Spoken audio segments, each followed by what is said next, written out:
afternoon, everyone. I'm Susan Phillips, president of the Asian Chamber of Texas in Dallas.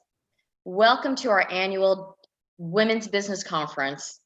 I imagine most, if not all of you, are feeling the effects of COVID fatigue. Yes, it's a real thing.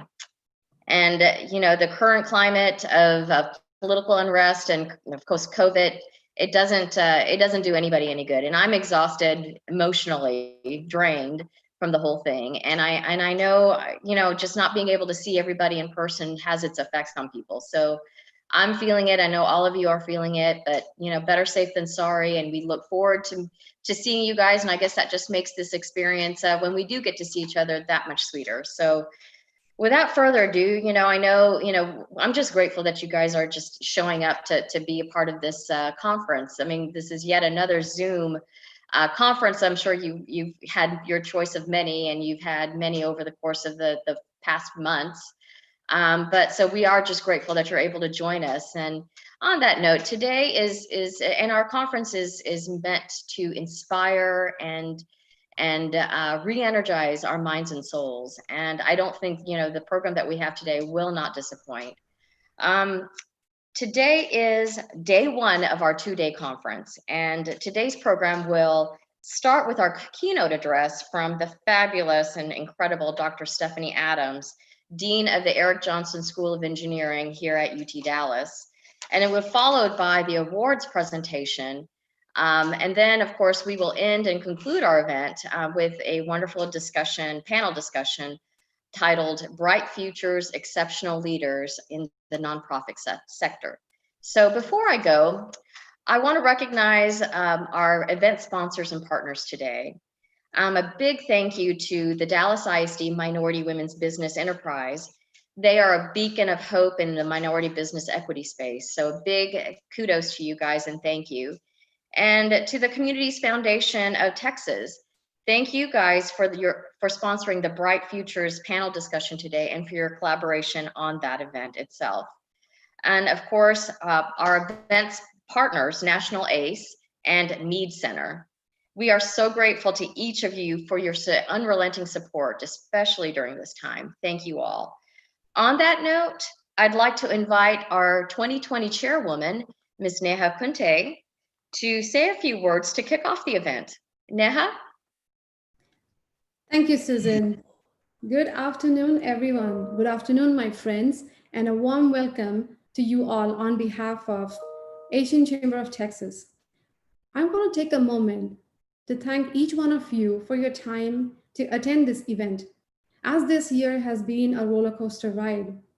You as a woman have been a great mother, daughter, educator, frontline worker, friend, business owner, employee, and above all, a good human being. And I applaud to each one of you. Over the year, in my role of chairwoman, I have had the opportunity to meet and introduce many. And today I feel honored to be sharing this virtual stage with our guest speaker, Dr. Stephanie Adams. Dr. Adams is the 5th Dean of Erik Jonsson School of Engineering and Computer Science at the University of Texas at Dallas, where she holds the Lars Magnus Erickson Chair. She also serves as the immediate past chair of American Society of Engineering Education, also known as ASEE. Dr. Adams is the leader in the advancement and inclusion of all the science, technology, engineering, mathematics, education. She has worked with a number of colleges, universities, government agencies, and nonprofit organizations on topics related to graduate education, mentoring, faculty development, and diversifying STEM. She has had the privilege of serving on the board of directors for a number of STEM organizations, including ASEE, the National Society of Black Engineers, Women in Engineering Proactive Network, and the National GEM Consortium. Dr. Adams is an honor graduate of North Carolina A&T State University, where she earned her bachelor's degree in mechanical engineering in 1988. In 1991, she was awarded the Master's of Engineering degree in Systems Engineering from the University of Virginia. She received her PhD in interdisciplinary engineering from Texas A&M University in 1998, where she concentrated on industrial engineering and management. Dr. Adams is the recipient of numerous awards, to include some in 2017, WePan Founders Award, in 2016, ASEE Engineering Management Division Bernard Sachet Award, in 2013, North Carolina A&T State University Distinguished Alumni Award, in 2008, DuPont Minorities in Engineering Award, and from the American Society of Engineering Education, the Halling Teaching, Advising, Mentoring Award, and the Henry Clifton Award, Outstanding Assistant Professor Teaching Award. Wow, tongue twisting. And Assistant Professor Services Award. Now, with that, I would like to present to you Dr. Stephanie Adams.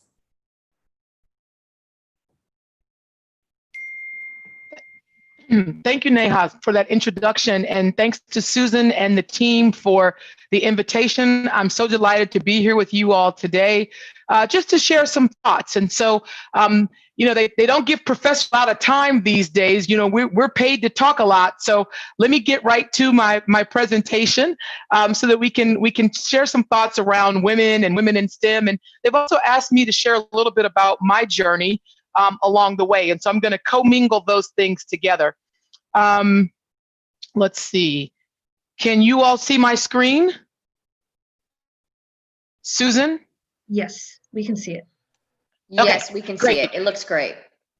Okay, good. So I like to start with this image. Women hold up half the sky. And I came across this quote some time ago.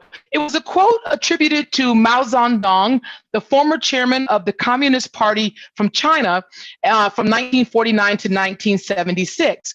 And Mao Zedong said that women uphold half the sky, and he used that quote to launch China's efforts on gender equality.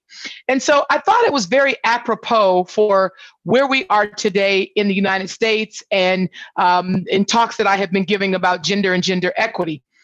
Now, with that said, let's look at where we are. So women presently make up more than 50% of the US population, right?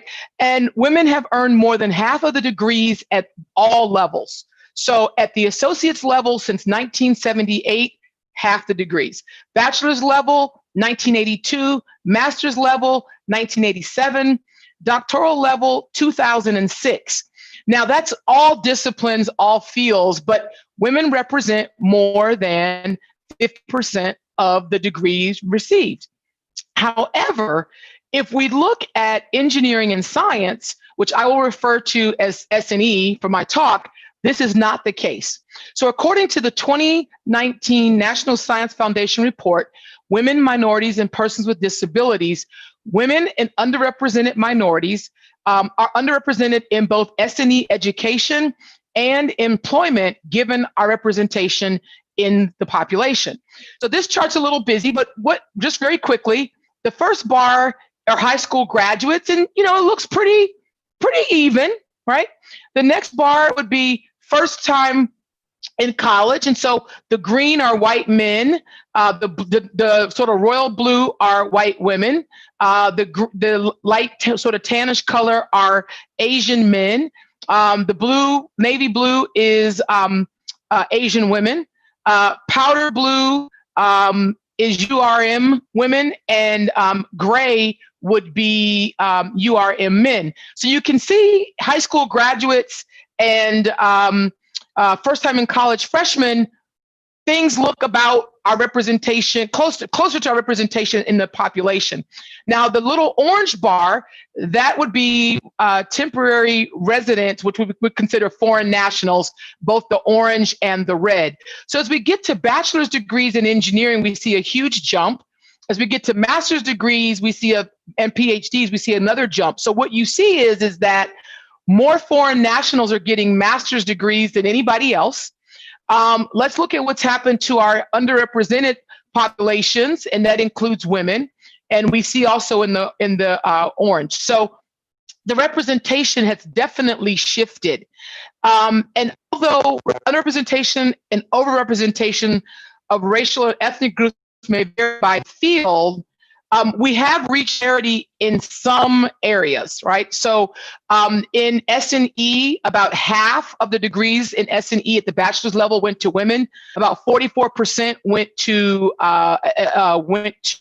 master's degrees, women, and 41% went to PhDs. Yet in fields like psychology and biosciences, women received 75% of the degrees in these disciplines. So if we go to the next chart and we look at specifically engineering and computer science, and I know that the talk is about STEAM, and I am going to talk about the arts as well, but the data is not as easily attainable in some of the arts as they are in the sciences. So what this chart is showing you is the demographic breakdown by percentage and by numbers in thousands at each level. And you can sort of see how sparse it gets down in the PhD realm, right, by number. So this is 2,400 women are getting PhDs a year in computer science, and about 400, in engineering, and about 400 in computer science. And so we really do struggle in the sciences. Now, if we were to go further, let me back up one here. I want to make a point before I go to the next one. What we also know is that when we talk about women, that they usually include everybody lumped in together. And one of the things that we know is that we're not monolithic. So African Americans woman's experience is not going to be the same as the Asian woman's experience or a Caucasian woman's experience. So it's very important that we consider intersectionality. And that's what the next chart was trying to get at. And so it's looking at all of who a person is and all of what they make up, and recognizing that we do need to disaggregate the data by some of the attributes that we represent. So I love this quote from Audre Lorde, who was a noted social activist and writer. And she says, "It's not our differences that divide us, it's our inability to recognize, accept, and celebrate those differences." And so from the engineering education, computer science education perspective, we're always talking about the importance of counting people for all of who they represent. Now, as we go into looking at that, I want to show this next slide. So this slide shows science and engineering degrees awarded to women of color. No one seems to know what happened in 1999 as to why the data wasn't reported. And I know this chart's hard for you to read, but let me just call your attention to a couple things. Everything in this, I would say between 6.0 and up, that represents what we would consider biological sciences, physical sciences, social sciences. Everything between 6.0 and down, those are your harder sciences. That would be your physical sciences, your engineering, and your computer science disciplines. And the groups down at the very, very bottom, this is where African American, Hispanic American folks live. And some people say, well, why don't we include Asians, which would be a very good question. And my next slide after this one, we'll get to that. This one breaks down women, Black women and Hispanic women in engineering and computer science. So you can really see the percentage of bachelor's degrees that they're earning are down around 2%. And we've had a huge drop off over the last 20 years in computer science, but we're also starting to see a resurgence in computer science. Now, if we get to the next slide that looks at bachelor's degrees earned by ethnicity, race, and citizenship, this is the chart as to why when in STEM we talk about underrepresented, we typically do not include Asians, because Asian population are overrepresented given their representation in society, right? So in 2018, Asian women received 3.5% of all bachelor's degrees, while Hispanic women received 2.2%. Black women 0.9%, and American Indian women 0.6%, and that's in engineering. So you see the pink line here are Asian women. Now that doesn't mean we shouldn't do things for Asian women, and oftentimes you'll see initiatives that are focused on all women, recognizing that we're not ascending into leadership positions at the same pace as our male counterparts, right?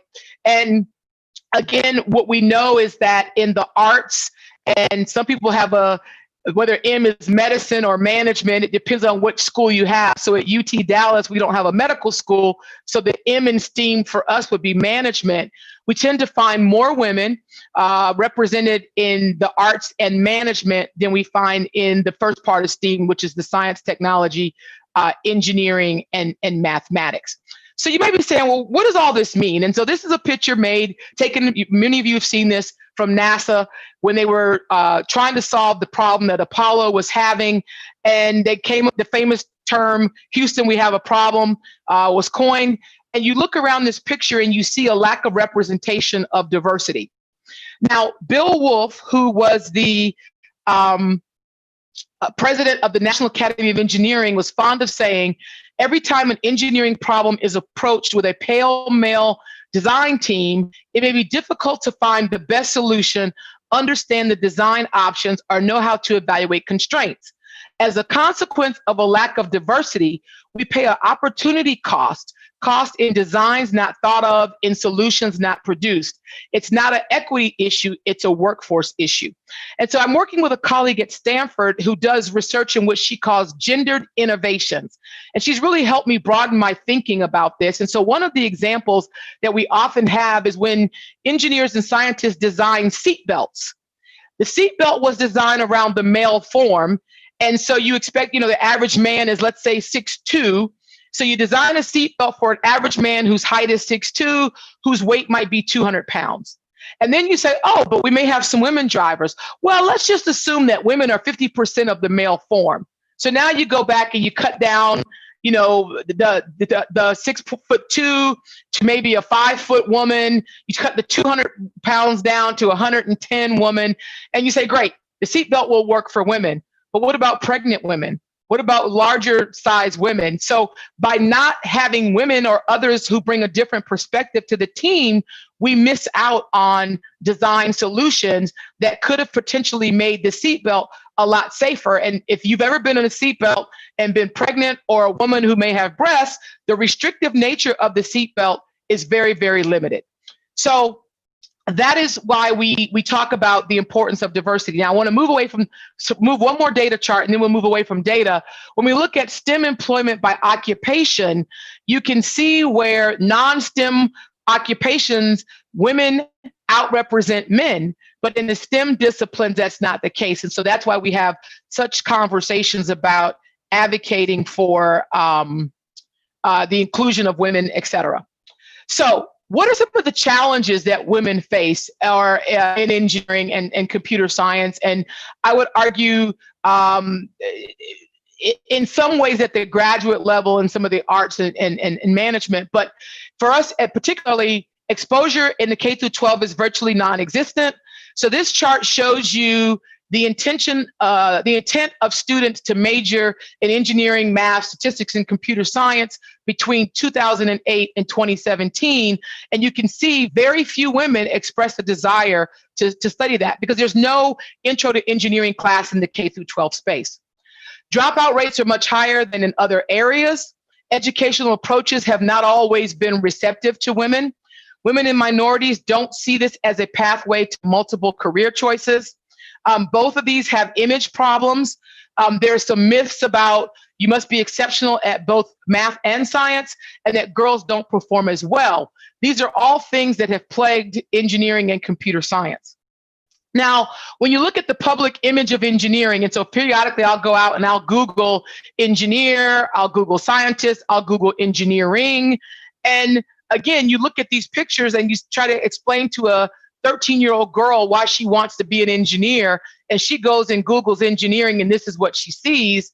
That's not going to make it desirable for her to want to pursue a career in engineering.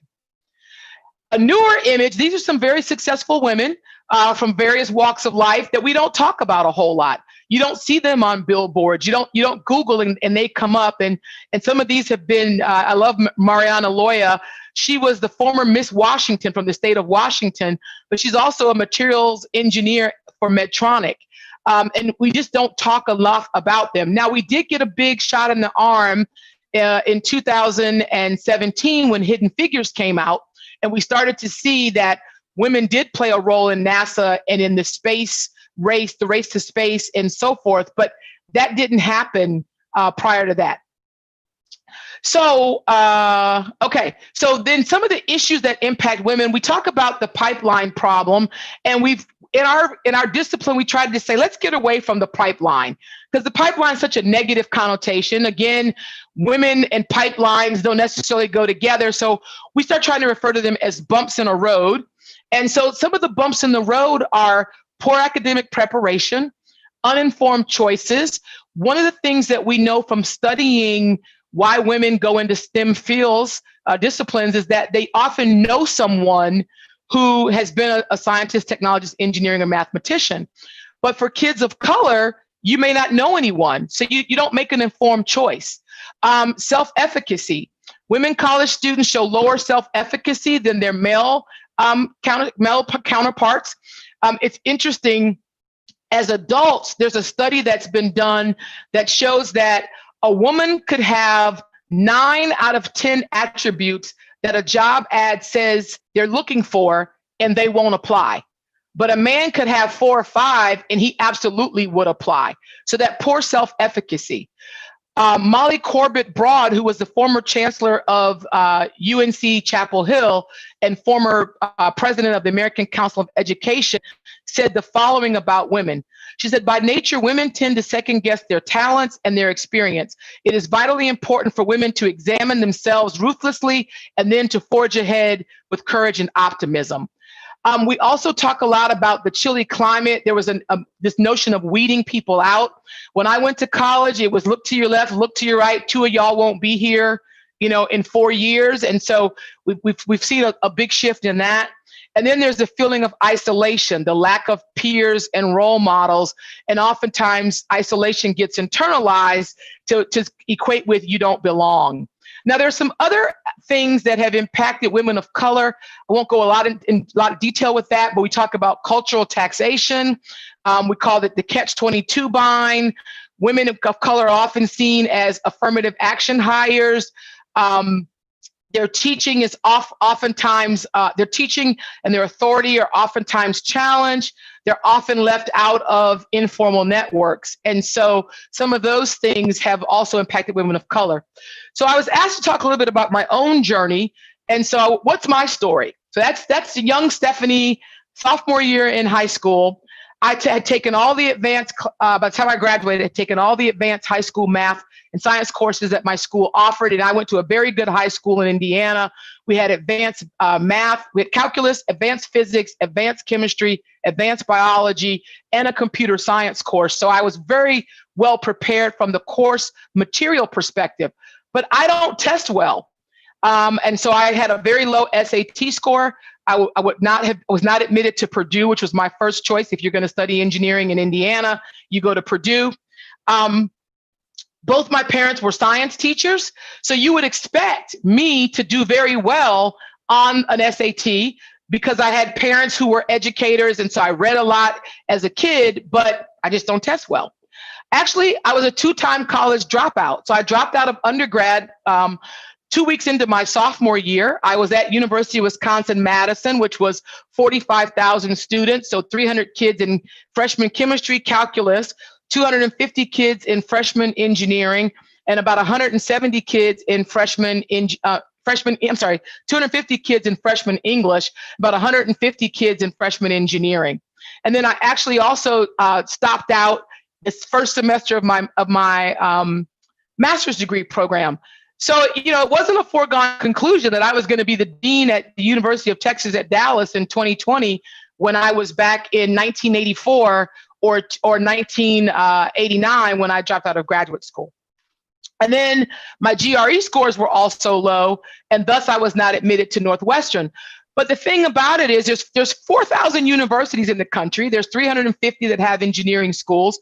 And it just so happened that I was admissible to some other places who had very different ways of thinking about admitting students. They didn't just look at a test score. They looked more holistically at the kind of things that I had done. I had done undergraduate research. I had interned the summer after my freshman year, all the way through my master's degree work at the 3M Corporation up in St. Paul, Minnesota. So I had lots of practical experience that I could bring to the table. And someone valued that and said, you know what, we're not so concerned about this test. Let's see who you are holistically. So what made all the difference for me? And these are just some things that I talk to young people about. You know, I played the hand I was dealt. I didn't make excuses for myself. I'm a big dreamer.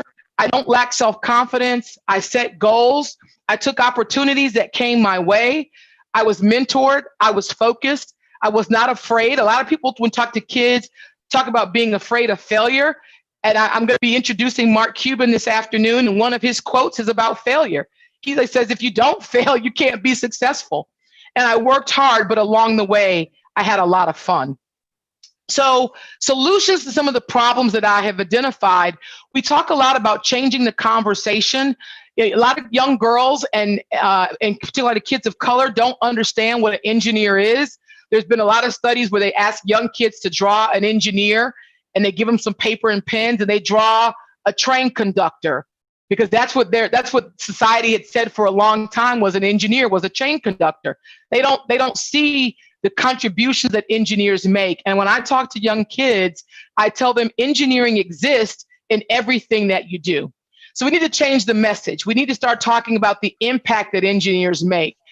We need to do more around outreach and recruitment. My earlier meeting today was talking to the gentleman who runs our Young Women in Engineering and Science program here at UT Dallas, and how engineering can and should be more engaged in outreach activities to help young girls get exposed.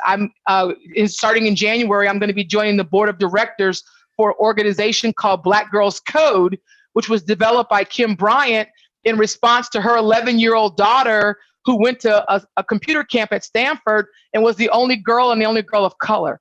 And so Kim created this entire initiative for other young girls like that. In the realm of retention for helping young girls, we need to have them partner with role models from academia, industry, and government, which is so important that you all are doing this work today and you're honoring people in the community who represent what we're trying to help our young girls to see. Then we always have to consistently be working on the climate to help students understand that there's no place for disrespectfulness of women in classrooms. You know, oftentimes you put students in a group, you say, okay, and the first thing the guy says, okay, you're the girl, you must have nice handwriting, so you should be the scribe. And we coach our young girls to say, oh no, I write it just as messy as you guys, so why don't one of you do it, right? So we have to work on climate. So I always tell people, changing a university, and you can fill in your blank for your culture, whether it be academia, industry, government, et cetera, nonprofit. Changing blank is like moving a graveyard. You can't expect help from the inside. So sometimes you have to bring in external people to help make the case for that. I love this quote by Margaret Mead, who's a noted anthropologist. She says, never doubt that a small group of thoughtful, committed citizens can change the world. Indeed, it's the only thing that ever has. And then finally, I love this picture that I found, and I love the quote from St. Francis of Assisi. And he says, start by doing what's necessary, then what's possible, and suddenly you're doing the impossible. We can have a world where we reach parity, but we have to start by doing what's necessary. We have to start by educating others. We have to start by partnering between university and industry to bring positive role models to girls. And we were talking today about as early as 7th and 8th grade, and even some people will say earlier for kids of color, but for girls, we know by 7th and 8th grade, they're starting to be counseled away from mathematics. And for kids of color, it happens in the 4th, 5th grade.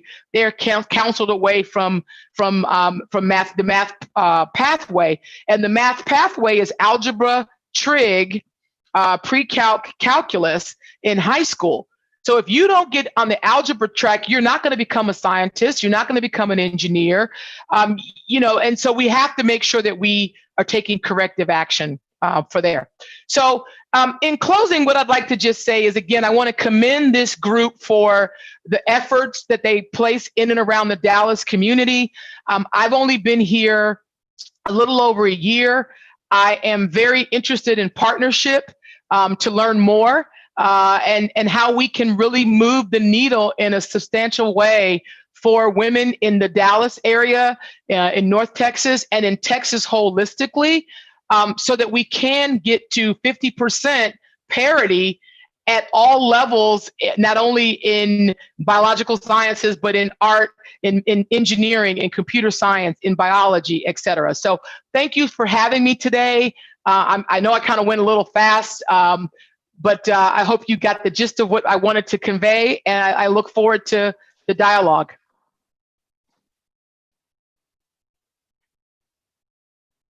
Thank you so much, Dean Adams. I've been looking forward to hearing your message for a year. If you recall, our first meeting, I remember having this conversation with you and telling you, heads up, we have our Women's Business Conference in November. And that was almost over a year ago. It was. It was a long time ago. And I'm so pleased and so grateful that you're able to show up. And your message was inspiring. And oh my gosh, so much data.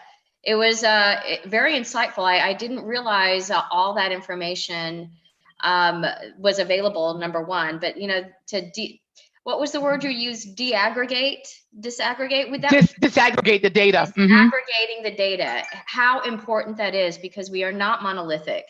And right.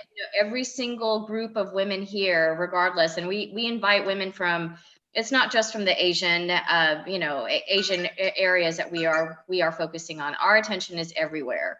Right. Equity is equity, and we want to make sure that we are providing the right platform and inclusivity, if you will, opportunities for inclusivity going forward in everything that we do. So thank you again for your contribution, for the wonderful work you're doing, and can't wait to work with you a bit more in the future. So thank you, Dr. Adams, for that. We appreciate it. And this is a perfect segue into our awards presentations. The topic of STEAM is really relevant here. We have our panel discussion tomorrow. The second panel discussion on our second day will be focused on STEAM. So, we'll continue this conversation in greater detail with more perspective on science, technology, engineering, arts, and math. But as we move along into the next segment, I'm going to go ahead and start in for the awards presentation.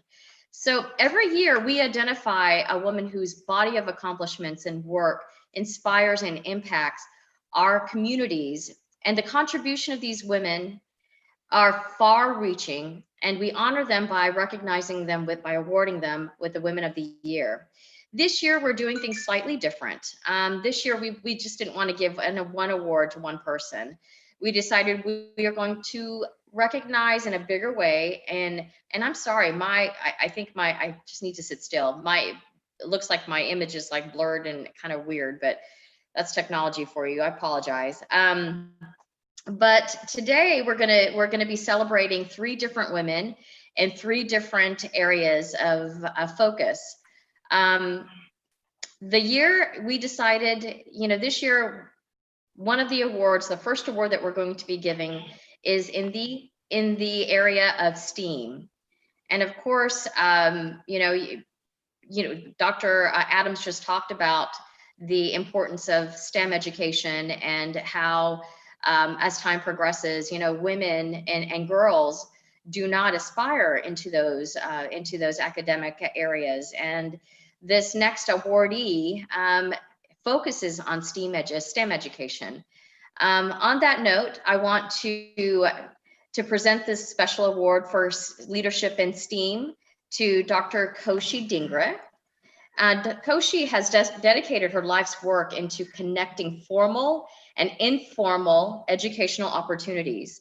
She holds an undergraduate degree from the National University of Singapore and a doctoral in science education from Columbia University. She served as the Director of Science and Engineering Center at UT Dallas, and in 2015, she founded Talk STEM, a nonprofit organization whose mission is to develop future generations of female and underrepresented STEM leaders. Dr. Dingre, please say a few words. Thank you so much, Susan. And thank you to Neha and the rest of the amazing team at the Asian Chamber of Texas. I am very honored by this recognition today. Dean Adams, I thoroughly enjoyed your presentation. I wish that we would have overlapped at UT Dallas. It would have been fun to work with you, but I'm gonna make it a point to reach out to you and have a conversation. I think our paths keep crossing this manner. So clearly someone's telling us that we need to sit down and have a cup of coffee together. I also need to thank all, nothing that I do through Talk STEM, the nonprofit that I founded, would have been possible without partnerships. I work through partnerships, and then more partnerships. So in particular, let me just recognize the IFTHEN initiative of the Lyda Hill Philanthropy, the City of Dallas Office of Cultural Affairs, as well as many other businesses and organizations that have supported our work. Also, in terms of our youth serving organizations that we partner with, Dallas ISD, Girl Scouts of Northeast Texas, Girls Inc., Young Women's Preparatory Network, Big Thought, and there's many, many more. But thank you so much for all of the amazing educators. And by educators, I include parents, community educators, informal educators, and classroom educators in the pre-K through 16 world. Talk STEM is very much a 21st century organization in the sense that we live in an exciting time where we can all pretty easily innovate. And we have creative tools at most of our disposal. So we kind of leverage that and try and we're growing our community. And the goal is for us all together to build STEAM mindsets and identities for everybody, underrepresented groups such as women, girls, and others. To level the playing field that Dean Adams so sort of effectively kind of talked about, to humanize STEM or STEAM by making STEAM relevant to children's lived experiences and spaces. We believe that every child, indeed every human, is a STEAM person. And so all of our resources that we make freely available kind of target that. I just want to invite you all here today to join the community. You don't have to have any special background. If I could have the first slide, please, just to kind of show you what opportunities there are. All our resources are available online. We are very much a digital organization, so we have not had to make too much of a pivot other than really reaching out even more than we already do during this challenging time with the pandemic. So we have a learning suite with a host of tools and resources for all children and their adults. Next slide, please. We have a YouTube channel. It's an ad-free nonprofit channel with actually it's over 300 free videos. They're all short and they're all kind of engaging and fun. So with the holidays coming, this might be something fun for you to not just stay on your screen, but to use that to spark your curiosity and go outside and do some fun things with your kids. And last slide, please.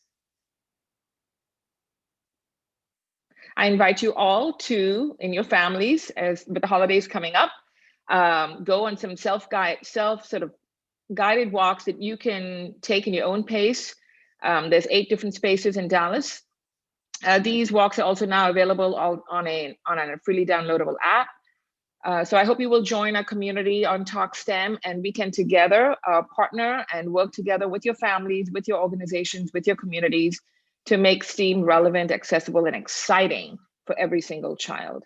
Thank you again for this great honor. I'm so thrilled to be here.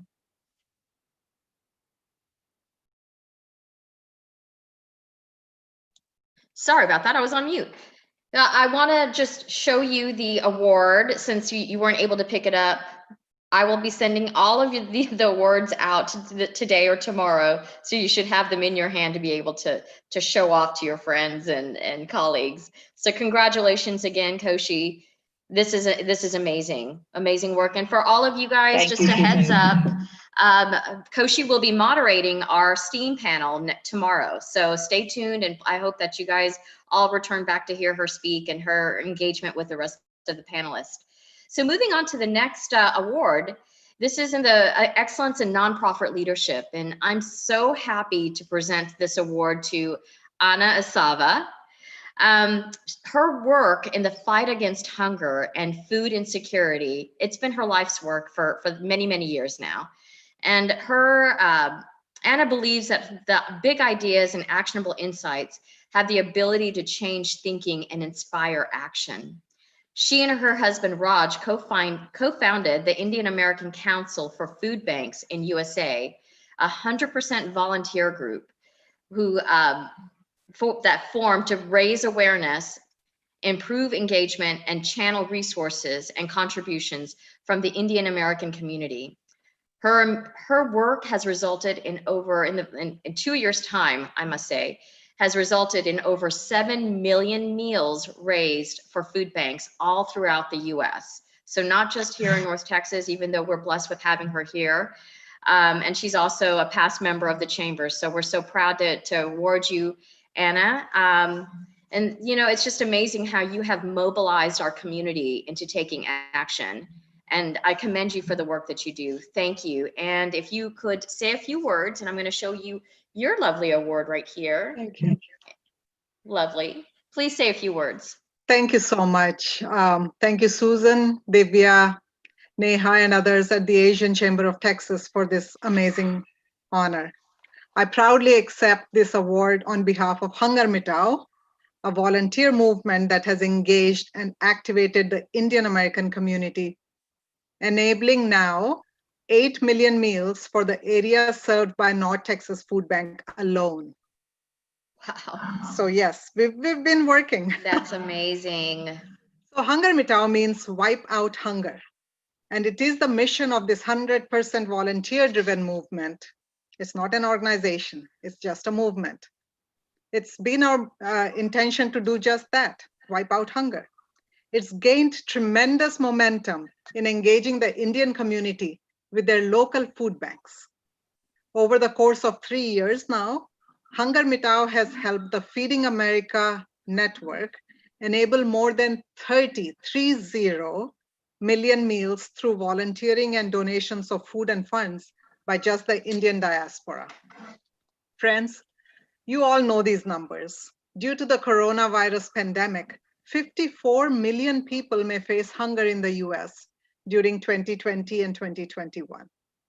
This includes more than 18 million children.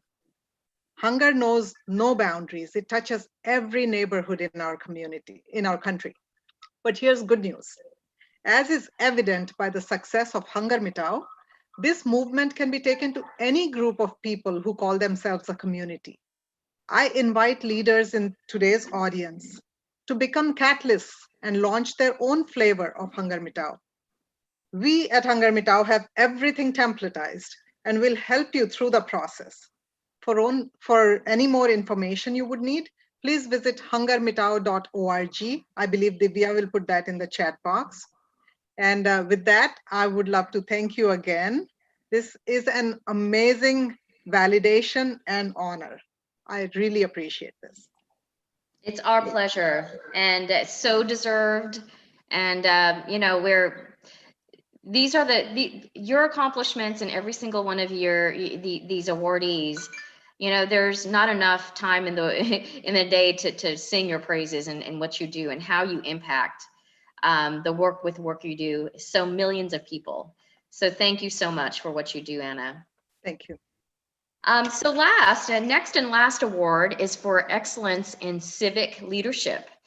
Recognizing that racial disparities exist in corporate and public service institutions is one part of the equation.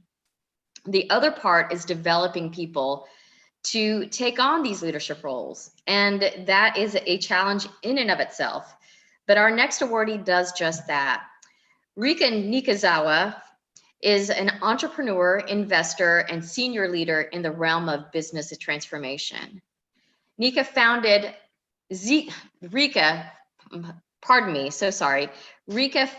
Board Seat Meet to break the gender and racial barrier in the executive world. Board Seat Meet's mission is to elevate women and people of color in the boardroom. Rika, or I guess Rika is not available to speak. I know she had a last minute meeting that she had to attend that she could not avoid. So we were fortunate enough to be able to meet with her earlier today. So, you know, Monique Middleton will be her co-founder, is that right? Okay. So she's going to share the award with Rika, and thank you so much for being here on behalf of Rika. And this is for you as well, Monik. Please say a few words. Thank you. Rika is deeply, deeply honored when the email came through last week that she had been selected for this award. Board Seat Meet, started about 2 years ago, and it was based on the foundation that we didn't have enough women in senior positions in the boardroom. The focus has changed a little bit over our time here, where we've grown and realized, you know what, we need to include diversity in there too. So to Dean, we look forward to welcoming your little girls into the corporate boardroom and introducing that as a career path for them for the future. So Board Seat Meet's mission is really about, we have an intelligent digital platform that enables people to connect with one another. We believe that the primary reason why women are not in diversity, underrepresented groups are not in the boardroom and in senior leadership positions is because of a network gap. Most positions that are in senior leadership are around, are given to people sort of on the golf course, and it's about those personal, professional, soft connections that occur. So Board Seat Meet is about sort of helping to develop those warm relationships along the way.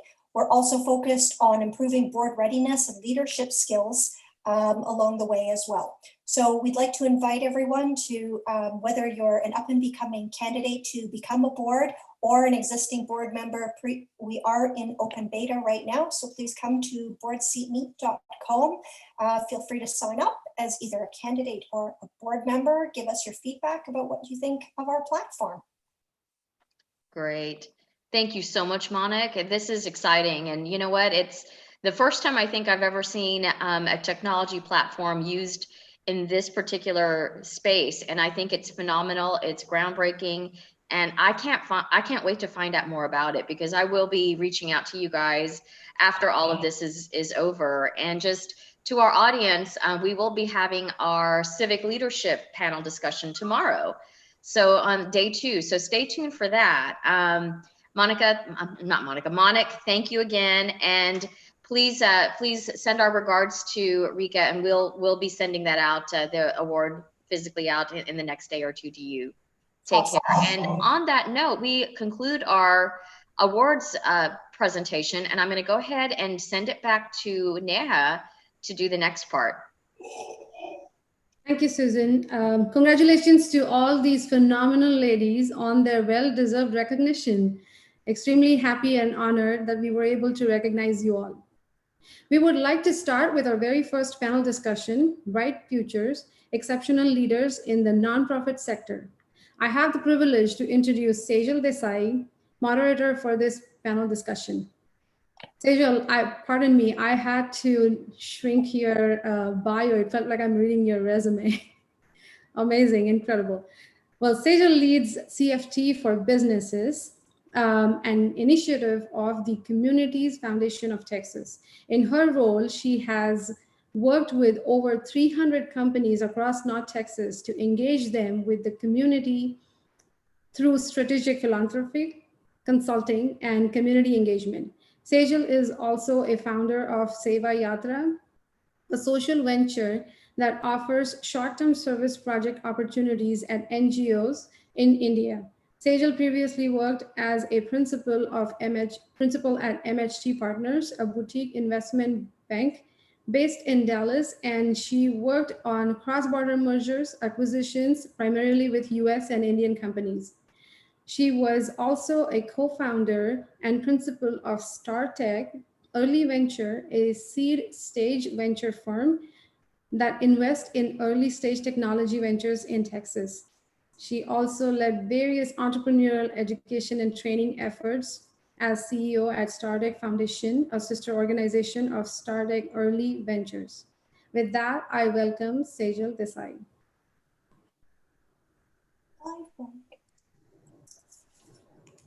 Thank you so much, Neha. Really appreciate the introduction and the opportunity to be here. I distinctly remember last year's program where we were all together in a beautiful room filled with committed and passionate women and some men. I was humbled to receive the recognition, and I still keep it right beside me here on my desk. And that honor last year was just very special to receive in person. And this year, it's so wonderful to be in this virtual room with everybody moderating this panel today. So thank you so much for the opportunity. At the Communities Foundation, we work with individuals, families, businesses, and nonprofits as we pursue our vision of creating thriving communities for all. And during our most recent North Texas Giving Day in September, the generous support of 100,000 plus donors, many of whom I would imagine are in this virtual room with us, we collectively raised over $58 million to support more than 3,000 nonprofits. And so as we serve as a catalyst between donors and the nonprofit community, we can safely say that we know good nonprofits when we see them. And so today I am very excited to be in conversation with three exceptional leaders of remarkable nonprofits and social enterprises. I'd like to welcome Leah King, CEO of the United Way of Tarrant County, Stephanie Giddens, CEO of Vickery Trading Company, and Yasmin Bhatia, CEO of Uplift Education. So for the next 30 minutes or so, I will be posing some questions to these women.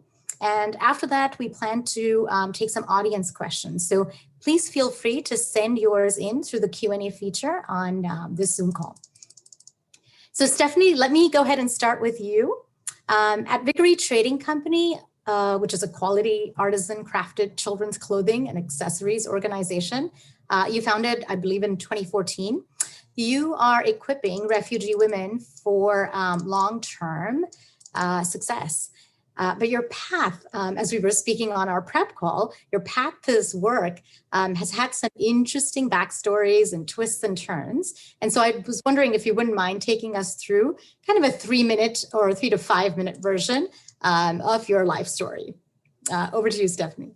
Yes, hi, thank you. It's so good to be here with all of you today. So about 7 years ago, my husband and I had planned to move to Kigali, Rwanda to start a social enterprise. My husband had a job over there and we were going to work for a few years over there and then launch our own social enterprise after doing more research on the ground over there. And 24 hours before we shipped our container overseas, the job fell through and we did not move. And so that was a big mess. And a couple of years later, I found myself still in Dallas, still wanting to move overseas. And, but more importantly than that, I still wanted to help women who were marginalized by things like a lower amount of education or no access to employment. And my church at the time started getting involved with refugees in the Vickery Meadow neighborhood in Dallas, which has a large number of refugees. And I realized there were women 5 minutes from my home in Lake Highlands that I could help here in Dallas. And so I decided to give it a go here and start up Vickery Trading Company and train them with some sewing skill to get them ready for the employment force. Perfect. Thank you so much, Stephanie. Leah, you have been with United Way of Tarrant County now for about 4.5 years, but you have not been a nonprofit, and therefore, of course, you've not been a nonprofit all your life. Your exposure to this sector came when you were at Radio Shack, I believe. Would you mind sharing with the audience kind of your non-traditional path to the world of nonprofit leadership? Sure, happy to, and thanks for having me today. It has been quite the journey and one that is very unexpected. It was not anything that I set out to do, but while I was at Radio Shack, our company, our CEO is very much engaged directly with United Way. He had benefited as a child in Chicago, and when he became CEO of Radio Shack Corporation, brought the annual campaign into the organization. And so I was one of those people inside of the company that was assigned as a campaign manager for my department. And that was my first introduction to really understand about the organization and the work that it did in the community. And from there I was hooked. So I became a donor at that time, but also got actively engaged in lots of committees and became a founder of the Women United program, which is now going on, it's either 11th or 12th year. So it's pretty exciting to see that go.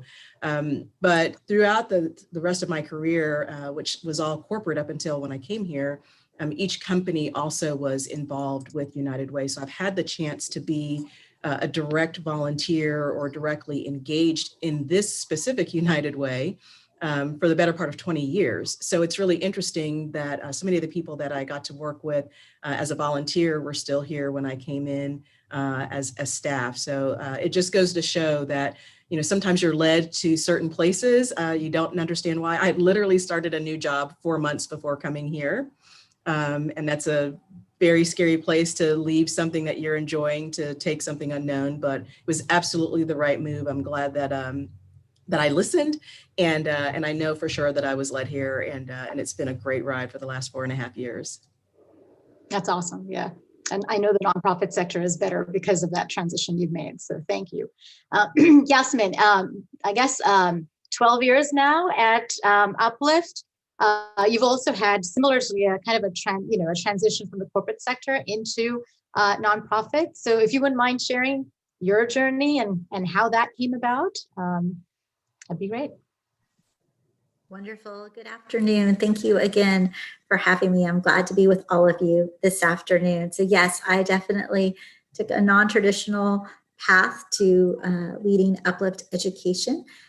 I was at McKinsey & Company in the Dallas office for 9 years and always had been involved in the social sector practice at McKinsey and had an opportunity to serve several of our pro bono clients and had the opportunity to transition to Uplift and really leverage just those skills that I've been able to hone at McKinsey in scaling Uplift. It was very small at the time, about 3,500 students.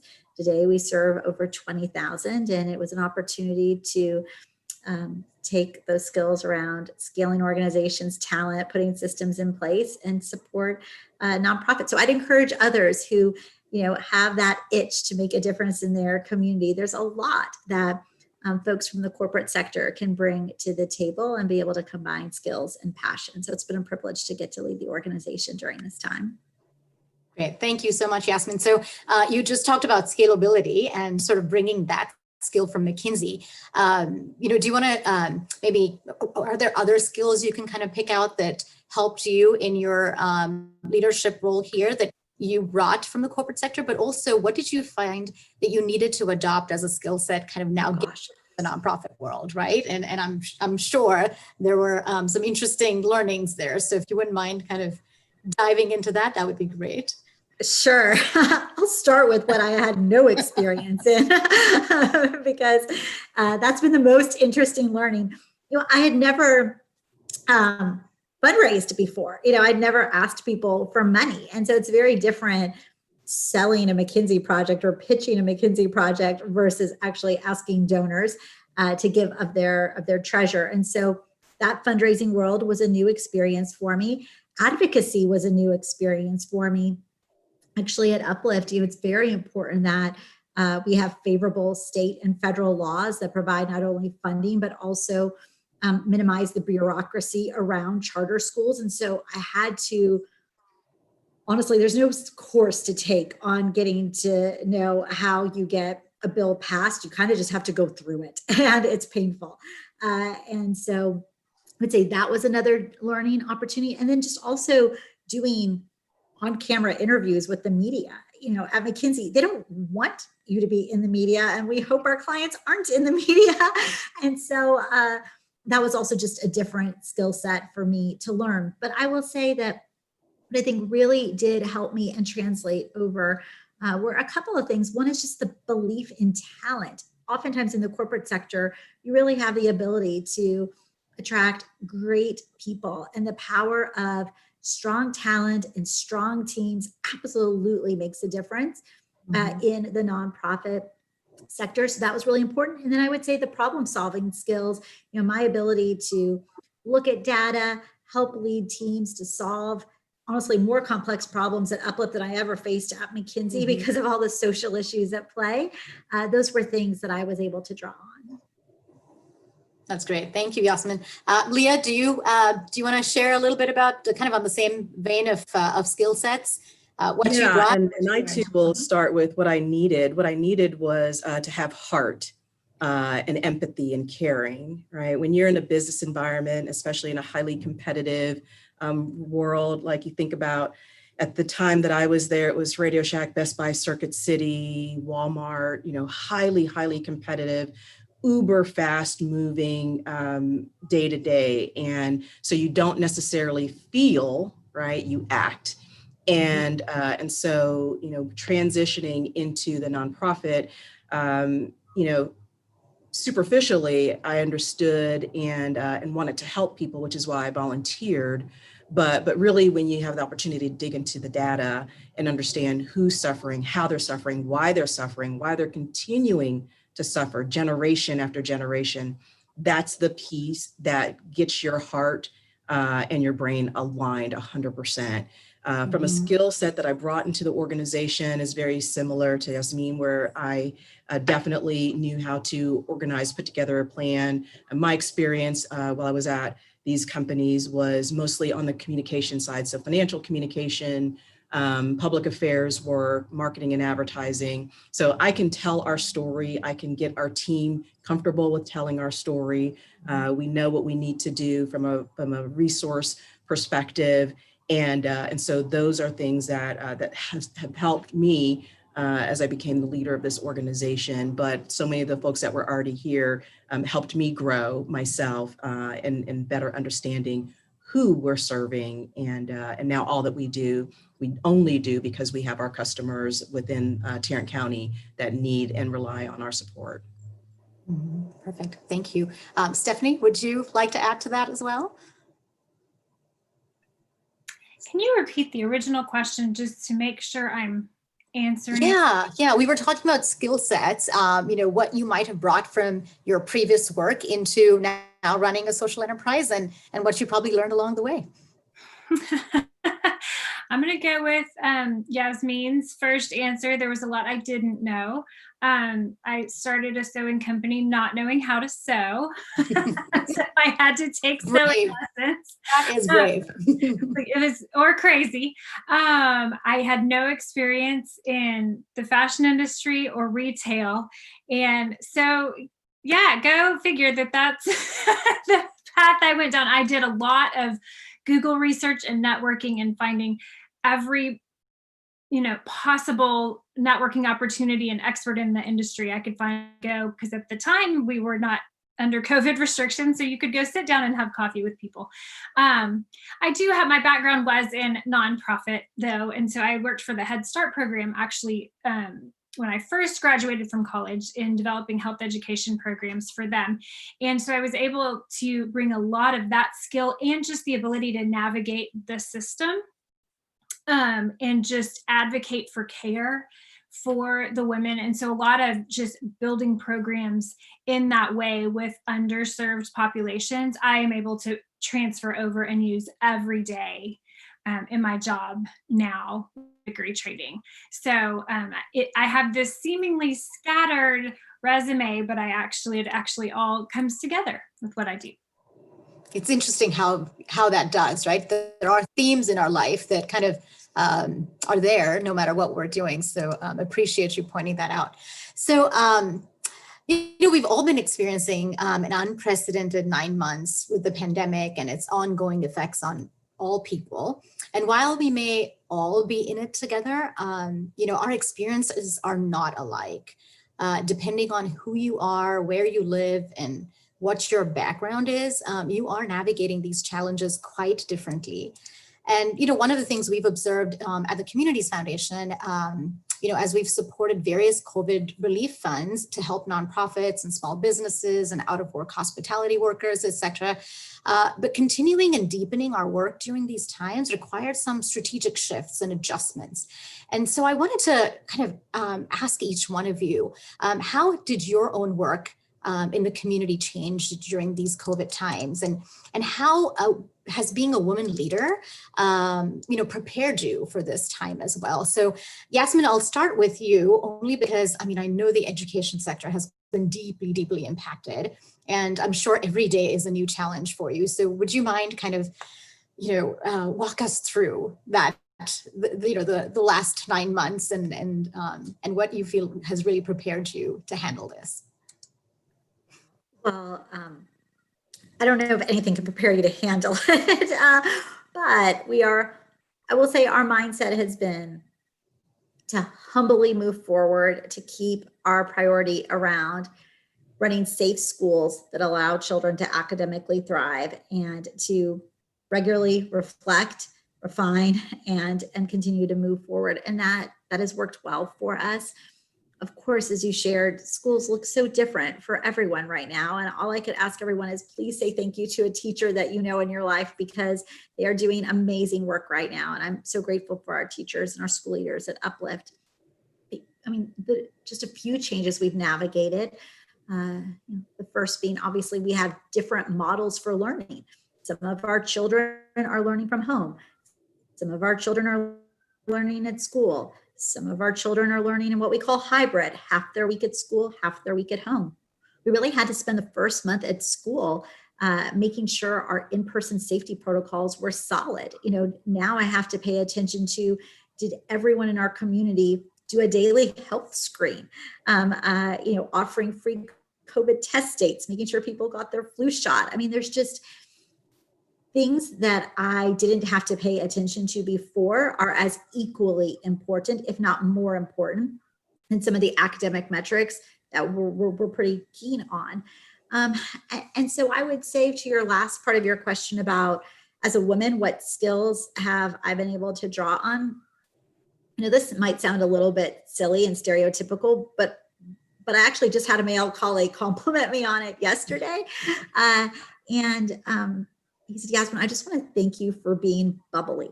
He said, when we're in broad team meetings, you're like switching it on, right? And keeping the humor in the mix, and allowing people to laugh and being lighthearted. And he said, people need that because everyone's emotions are so off the charts right now. And of course, I know how to turn it on and off, but when I'm with my team, I'm really intentionally trying to elevate the energy and the positivity. And then I think that just natural empathy and compassion that many women have, it's obviously not only a woman's skill, men have it too, but I've definitely drawn on that to be both firm in our direction, but also empathetic, realizing there is a lot of fear and emotions in our schools right now. You bet. Yes. Thank you for that. Stephanie, what about you? Yes, we've actually gone through a big change this year. So we make clothes, and most of you have probably noticed that the fashion industry is not doing so well this year. People aren't buying fancy little girls' dresses because they're not going anywhere. And the lockdown, our first big launch of the year is our spring dresses, and they're geared toward Easter. And Easter, it happened, but not at church or picnics like it normally does.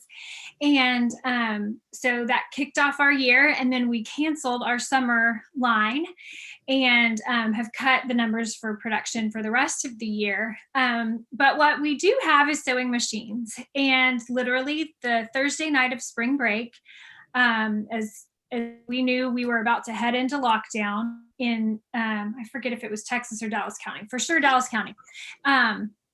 And I was talking with the board, and we realized we had about 6 weeks of funding left before, to pay rent a couple times and paid leave, because ethically we didn't feel comfortable, letting our ladies go without work. We do have some single moms on our staff who, there is no backup plan. And then news broke and so we were like, okay, we've got 6 weeks and some begging to do from our donors. The very next morning, news broke that hospitals were in need of fabric masks. And so I spent that weekend developing a pattern for a fabric mask. And 3 days later, we launched sponsored face masks, where someone could pay $8 to our company to sponsor a mask that we would then donate to medical workers on the front line and community organizations who had to be out in the community. And we put our ladies to work at home with face masks. To date, we have donated over 5,400 masks to doctors and community organizations in the DFW Metroplex. And then a couple weeks after we launched the sponsored mask, we launched masks to the public for people to purchase. And we've sold over 8,900 masks to the public. And so not only have we been able to help protect in this crisis, but we've done a lot of sales in face masks this year. So it saved Vickery Trading from having to close our doors, has opened opportunities to an entirely different, well, customer and donor base. We kind of have both in our hybrid model. And it's actually been an incredibly strengthening tool for us in the midst of this. And we were actually able to hire back 12 of our former associates and graduates during the process and support many more families than we were supporting going into the shutdown and lockdown situation. So it's been a wild ride of a year for us. Yeah, I can imagine. And I know Yasmin, I believe, is a consumer of your masks. I am, and I love them for my children. There you go. So just a little plug in there for you. And thank you for doing what you are, for the healthcare workers, but also just for our community, because wearing masks is an important thing to do. Leah, what about you? What's happening at United Way of Tarrant County as you had to pivot, I guess? A lot. Yeah. But, you go through different feelings of sleep deprivation and doubting yourself and knowing you're killing it and just all of these emotions. And so if you're lucky, you have a strong team and just network and support around you. For us, we really had to respond to what the community needed. And at the time, and especially back in March, and sadly, we're headed right back there again, incidentally, where we are today, it was food, and more food. We are not a food-based organization. We have an amazing relationship with Tarrant Area Food Bank and many other food pantries, and many of them are supported by United Way funding. But the need is so substantial that it is literally overwhelming all of our food bank resources, North Texas Food Bank and Tarrant area. I mean, we've seen the pictures with miles and miles of people in line just waiting to get, just basic meals for their family. And so, so that was an area that was outside of our scope, and what we did so that we weren't necessarily duplicating what these organizations were doing. And we worked directly with them and also with the school district to identify which individuals or families were having transportation issues and they couldn't get to one of the food distribution points. And we would set up in those communities. And so we looked at the communities that had the highest free lunch percentage for their students, as well as the highest unemployment rates as they were skyrocketing throughout April and May. And that's how we selected, really kind of down to the minutia of where we ought to be setting up.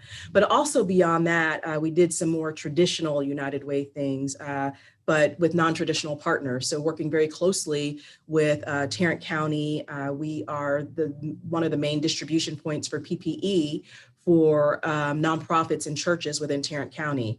So we have distributed more than 1 million pieces of PPE to nonprofit organizations, a couple of hundred of them. And right now, one of the reasons I'm in the office is we've got a distribution set up today. So we set up a portal online, organizations can go in, put their order, and then drive through and we pack it in their car.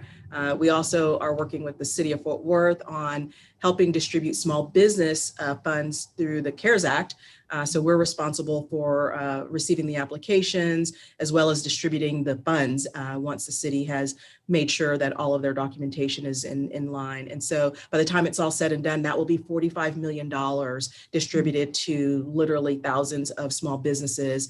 And while we're hoping that it's enough to help them hold on, and we really are hoping that Congress has another package that comes through shortly after the new year to keep as many of these institutions just viable so that they can keep their staff. We know literally all of us are holding on as tightly as possible. And so, so we've taken our core competencies and we've leveraged them in a way that is helping and benefiting our community, but also we are seeing where some gaps are and bringing parties together. And we're either leading that or working in support of other organizations as they lead it. So, just really trying to coordinate our efforts with as many organizations, government entities as possible, because this literally is beyond the all hands on deck. Like, this is more hands than what's really available, but it takes all of us to, to try to keep this as balanced as possible.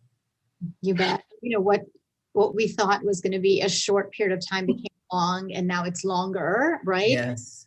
And so it's just so important for everybody to work together, but hang in there as well. So thank you again. So kind of shifting gears a little bit, I was sort of thinking about the fact that at CFT, for example, we are increasingly becoming more intentional in our outreach to and engagement with donors of color. And we're here with the Asian Chamber, so I kind of wanted to bring some of these aspects out as well. But while we have a lot more work to do in this space, we are starting off by kind of learning about the values, the interests, the giving priorities of donors of color, and building authentic connections through the lens of equity and inclusion. And as an organization, we're also internally kind of working on adopting our own diversity and inclusion policies. So, Leah, I wanted to kind of have you kick this off.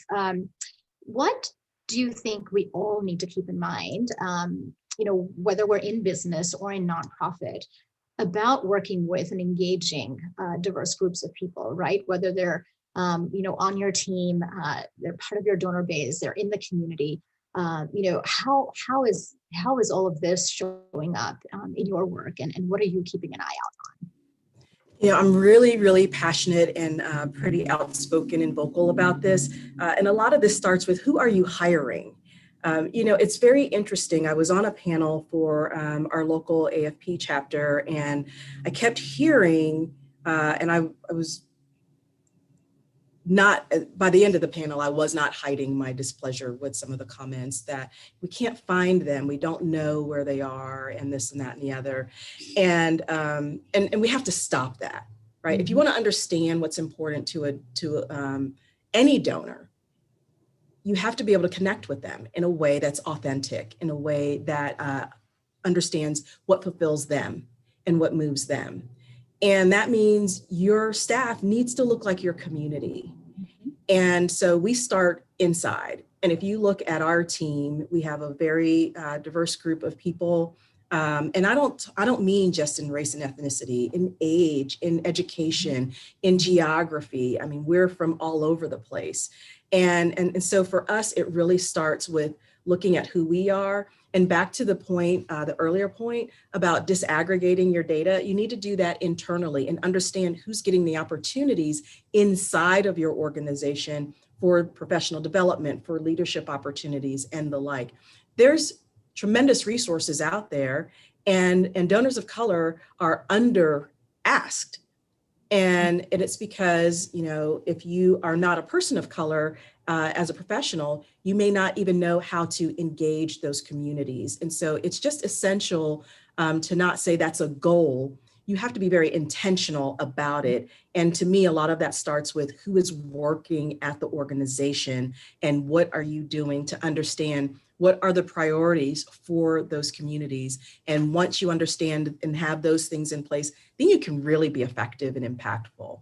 Mm-hmm. Yep, you bet. Thank you so much, Leah. Yasmin, Stephanie, either one of you want to comment on that question? A lot of time on our equity agenda at Uplift. And I would just build on Leah's point of, for us recently in the past couple of weeks or last 2 months, it's been around hosting town halls with staff, with our students in our high schools of all diverse types of backgrounds beyond just race, sexual orientation, gender, et cetera, to really understand what has your experience been like and what would you like to see us doing going forward? And so I think for us, it's about making sure that those voices are the ones shaping our go forward plan. And so actually, it just happens to be coincidental. This afternoon, my town hall is with our Asian students in our high schools. And so I love it. It's been really just a great learning experience for me and something I should have been doing years ago, and I don't know why I wasn't. So I would just add that listening piece and incorporation of voice. Perfect.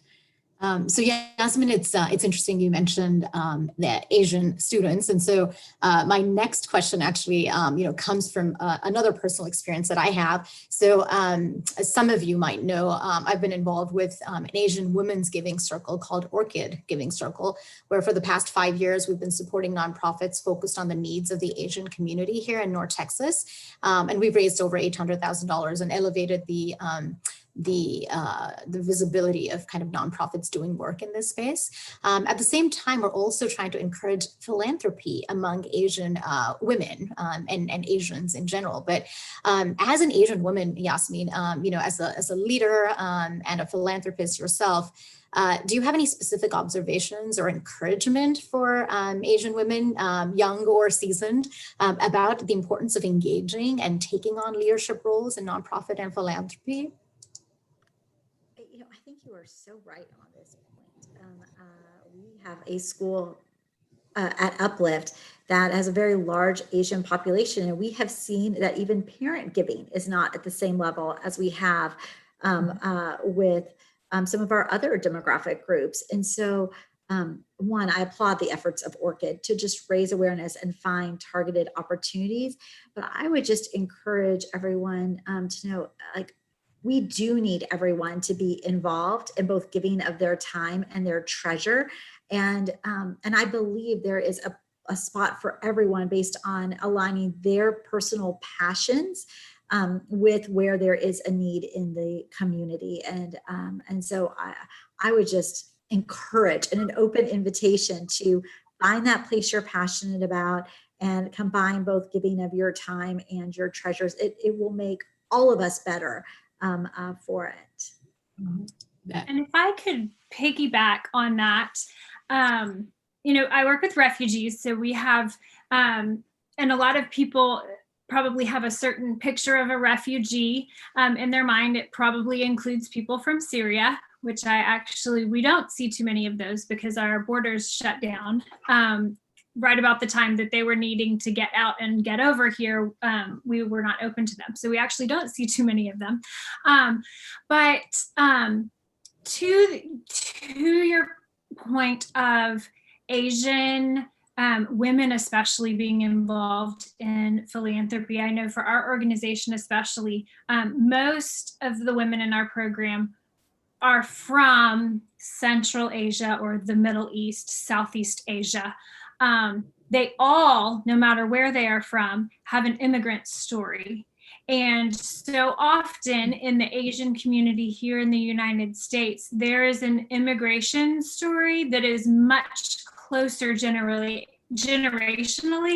than my family's immigrant story. My family has been in the United States for, as long as I can remember.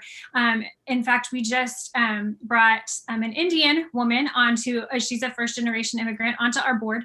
And because of the perspective that she brings, no, she's not a refugee, but there is a perspective there of understanding the immigrant story that is so valuable, and usually it's 1 or 2 generations removed if they are not the first generation immigrant.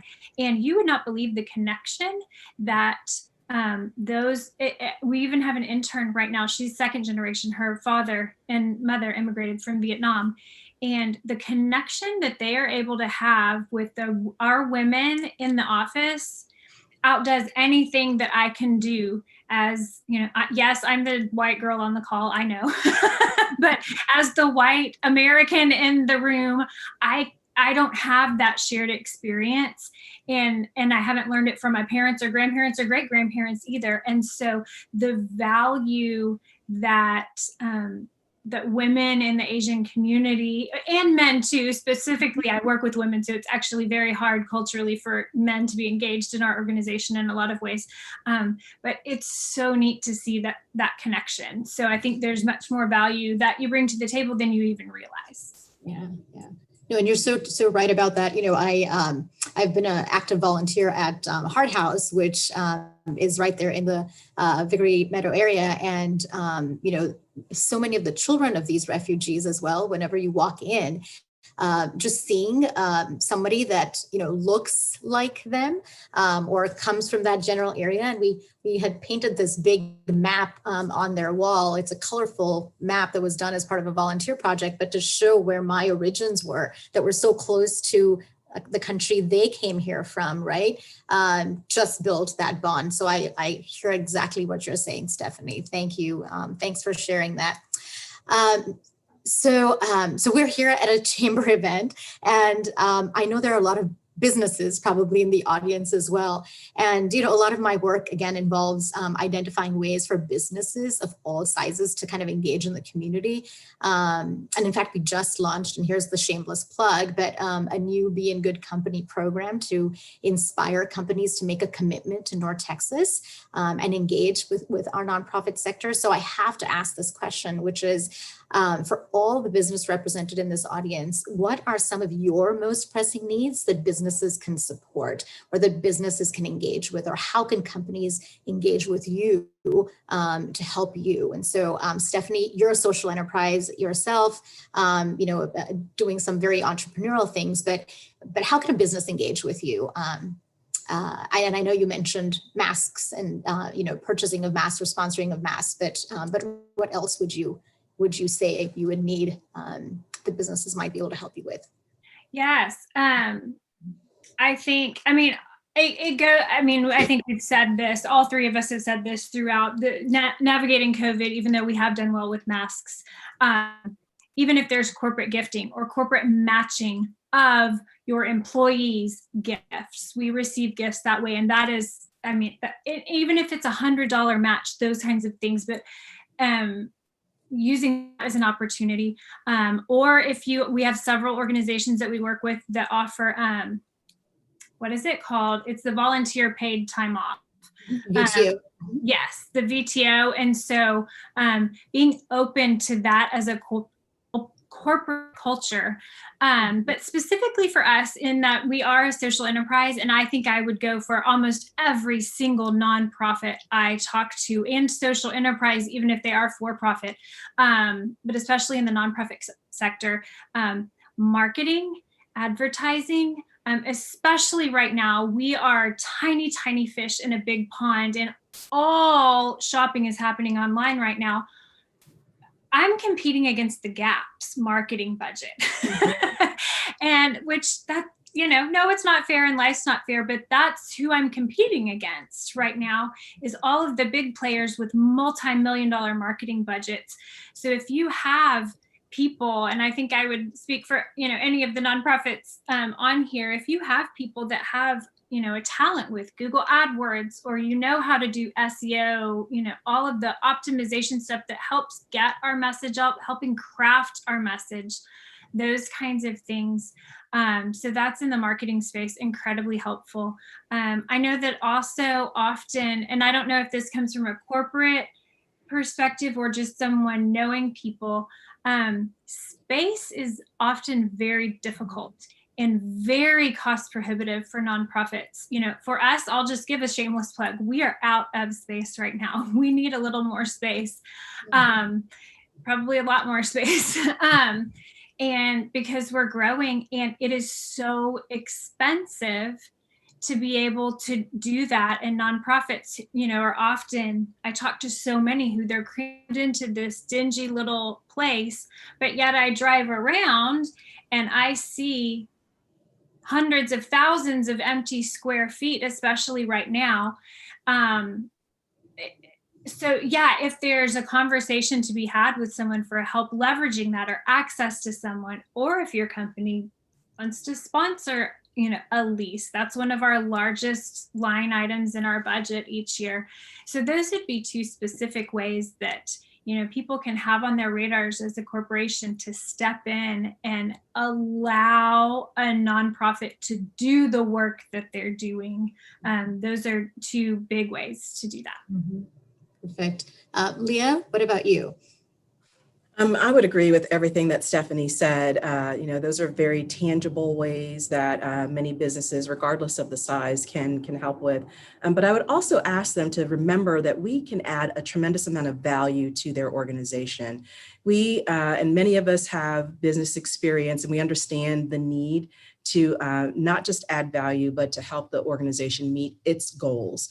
And those goals don't necessarily have to be, strictly revenue, but you may have employee retention goals, employee engagement goals, community outreach goals, those kinds of things. And so help us understand what that looks like for your business, and let us share with you how we can help you accomplish that. One of the things that we hear over and over and over again with the annual campaigns that we run in many workplaces is the team building that it brings. Companies that are really strategic about it bring people from across different departments on the committee internally, and that really helps to build that teamwork, that communication that lasts far beyond the time of the campaign. So allow us to be a benefit to the organization, an employee benefit, allow us to add value, and think about us not only as the charity, but as a essential piece to your business success, because we can really help you accomplish those goals. Thank you. Yasmin, do you have an ask? Sure. Well, I know that volunteer opportunities look different right now in COVID, and we actually have some volunteer opportunities that allow people to do it via Zoom, virtually. And so for our high school students, we've really increased our focus on career exposure. And so our students in high school do one-on-one job shadows. They go on career field trips where they see different types of companies, different types of industries. We host career speakers, and all of those things we've now pivoted and transitioned to the virtual environment. So it's actually a really easy way. If you're looking for ways, as Leah said, to engage your employees, please feel free to reach out. And, whether it's 5 employees or 100 who want to get engaged, they can actually do it from their own homes or their offices now in a pretty time efficient way. So we would love to allow our scholars an opportunity to get to hear the corporate partner stories. Perfect. So, we've all heard the saying, if you're not uncomfortable, you're not learning. And so I was wondering if you could share a time when you were uncomfortable or not confident in your own role, and how you might have overcome that, and how it might have changed you. I'm reading a book, or I read a book over the summer called Playing Big by Tara Moore.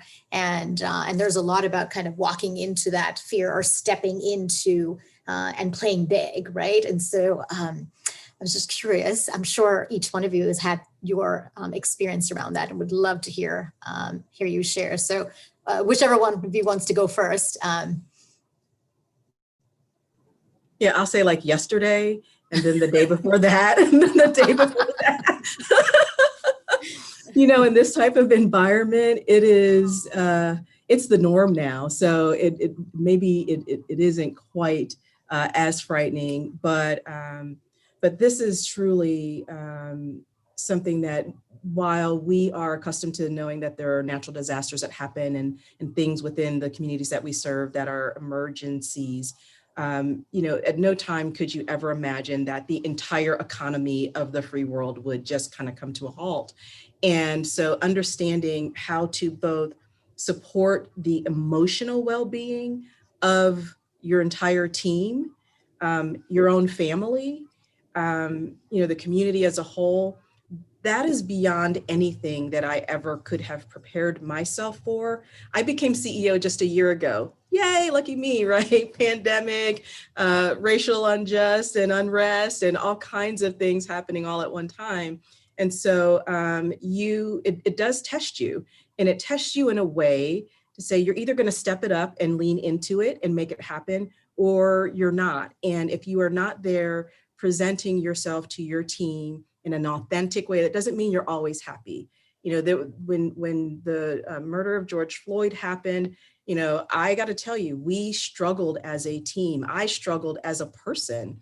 And I'm a very private person, but I allowed myself to share that pain with my team. And it really opened dialogue within our organization and helped bring us closer and build trust. And so some of it is just your gut. Some of it is your professional experience that you have developed over the course of your career.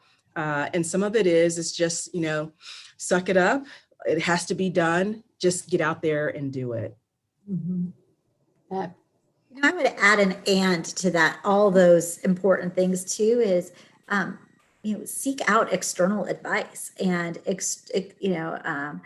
folks who have a background in that area. So one of my most painful learning experiences was around getting some city approvals for a new uplift school. Mm-hmm. I didn't understand how you make sure you get a consensus amongst a variety of city council members with all their own agendas. And we were given great advice. We were trying it on our own and we were failing royally. And finally, someone in the mayor's office was like, I have some advice. You need to hire these people. Like, they know how to do this. You don't. And so I will take all the things that were just said and say, sometimes you just need to hire up and bring in some external thought partnership to give you that experience and expertise you might not have.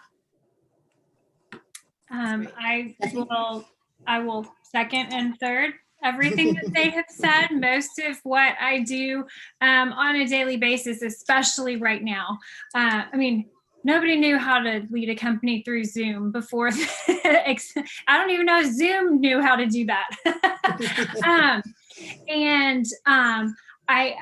I was absolutely blessed to have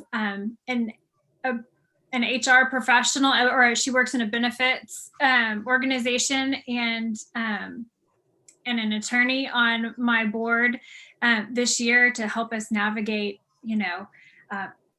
PTO and all of those things. And so to be able to, I think what Yasmin said, surrounding myself with people who are better than me at what they do and making these hires. We're finally getting to a place, for example, where I was able to hire a designer and a production supervisor in our organization because that is not my background. I have a health degree and a master of theology. Like, fashion is not my thing.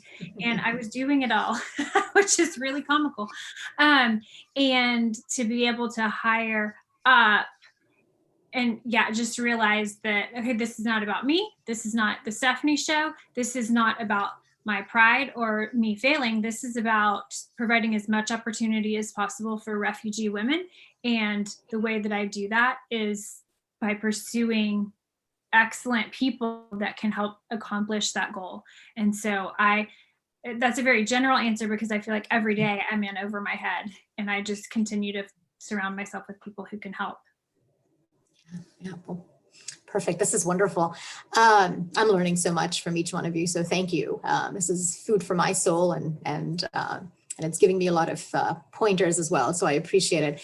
To the audience, I have a couple, quick rounds of questions for our panelists, but this would be your time, if you haven't already, to enter some of your questions into the Q&A part of this Zoom chat, and I'll be moderating those here in a bit. So ladies, I have a couple of kind of rapid fire type questions right now before we move to audience Q&A. And one of those, and I've been thinking about this a lot, especially now, in these COVID times, but as women, we rarely find time for ourselves as we're always trying to prioritize others, right? And I don't mean to say that men don't, but women are just wired that way, right? And so I'm curious, what do you do for self-care and what is helping you? And, you might have had a self-care routine before. What's that now? So just kind of, if each one of you can weigh in on that. Yasmin, you want to go first? Scheduled spa appointments weeks in advance, so it's on the calendar. And are you still doing that now in these times? Yes. Yeah, that you just wear a mask and it's, get your temperature checked beforehand. Perfect. Yeah, same. So I, last year, my resolution and commitment to myself was to have a commitment to myself and to stick to it. And so because of how scheduling happens, putting those things on the calendar. So each quarter I sit down in the beginning of the quarter and schedule my time off. And I've stuck to it about 75% of the time. You know, life happens, and sometimes, you know, that donor you've been trying to see for a year and a half shows up on the day you plan to be off. I'm going to be there with the donor, right? So understanding that not all of it's going to happen, but if you don't schedule it in advance, it is likely to get pushed off and pushed off. And it's essential to give your brain that rest. And I too have had a massage with my masseuse scheduled regularly. And, you know, she has all the precautions in place, and she is very diligent about checking all of us before we come in. And she only has one person in her space at a time, and allows plenty of time in between. But also the other thing that I think is really helpful, and I've tried to be this person, is to remind colleagues to do it too. Because, you know, and especially on our staff. And so if you're not modeling it and you're just saying the words, then your team is not going to take that time off either. And I noticed that in the beginning, that no one was taking their vacation, and it was like, oh, well, we can't go anywhere. Okay, you still need to close the computer. And so I started modeling that, and now we were having a much better balance of people throughout the organization taking that time off. Great, thank you, Leah. Stephanie? Yes, I'm the poster child for world's worst at this. And I think having my kids are 11, 8, and 6. And so even when I want time alone, they're there and saying, mommy, mommy. But I do regularly, I go see a chiropractor every 3 weeks. I just have a bad back. And so that is part of keeping me headache free and all of that. I also started regularly seeing a therapist to take care of the mental health piece. I see her every week. I go sit in my car and chat with her on Zoom. And that has been really critical to processing all of the extra elevated stuff. I did also, I promise you I'm not paid for saying this. I locked myself in my bathroom the other day and took a hot bath with Dr. Teal's Epsom salt. I'd never used it before. That stuff is magical. So if nothing else, 20 minutes in a hot bath is amazing. That's I just awesome. discovered Epsom salts also, and I think that is an amazing way to relax. You can do it at like 11 o'clock at night, so it's fine. You don't have to like take even time off work to do it. Good. And I know it's hard there. to find the time for physical fitness, but that really, it's another release. And so whether you're seeing a therapist or, you know, going to the gym is not necessarily something that everybody's comfortable with. I gave up my gym membership and I became one of those people that got that Peloton thing, but it's changed my life. I mean, and I find, and this will crack you guys up, but I mean, there are sessions that I take on that bike that literally, like, I'll burst into tears, and it's just a way, it's another way to get it out, whatever it is, right? Because sometimes we don't even recognize it. And I might be moved by something that the instructor or some lyric in a song, or who knows, I don't even know. But what I have found is that it gives me that release. And I've been more consistent with taking care of my physical health too, because like most people, when this all started, it was like, oh, we're going to be home for 3 weeks working. And I was on my sofa and I was just eating and drinking and just not taking care of myself in a way that would make me proud long term. So I had to get that in check, and now, you know, much better habits. Great. No, those are wonderful pointers. So I hope we have some Epsom salt and spas, and for me, it's I also do a lot of mindfulness meditation. So I have some apps that, you know, I just do 10 minutes of meditation, and that's been helpful as well. But we have a question from Connie. Connie wants to know whether you have a favorite mantra or quote that you say to yourself in these challenging times. Any one of you want to go with? For me, it's just the Lord's Prayer. And I, years ago, was having a real sleep issue, and purchased a CD by Dr. Wayne Dwyer. And it was a way to say the Lord's Prayer, but put you in a place that helped to calm you down. And so I use that now all the time, just if I find myself getting overly stressed to just close my door and go into that place. And even though I'm not trying to go to sleep, it helps to bring me back into a place of balance and calmness that allows me to think more clearly. Yasmin or Stephanie, do you guys have? No, I would suggest Maya Angelou's poem, Continue. Someone recently introduced me to it. It's beautiful and it's so appropriate for right now. So I would encourage folks to consider reading it. That's a good one. For me, I'm a Bible reader, and the verse, I can do all things through Christ who strengthens me, because most things right now I feel like I can't do, and I know that I'm not strong enough, and I just have to keep saying, okay, for a little longer, I can do this. And so, yeah, just tapping into that strength and reminding myself of that verse regularly has been critical, always, but especially this year. That's true.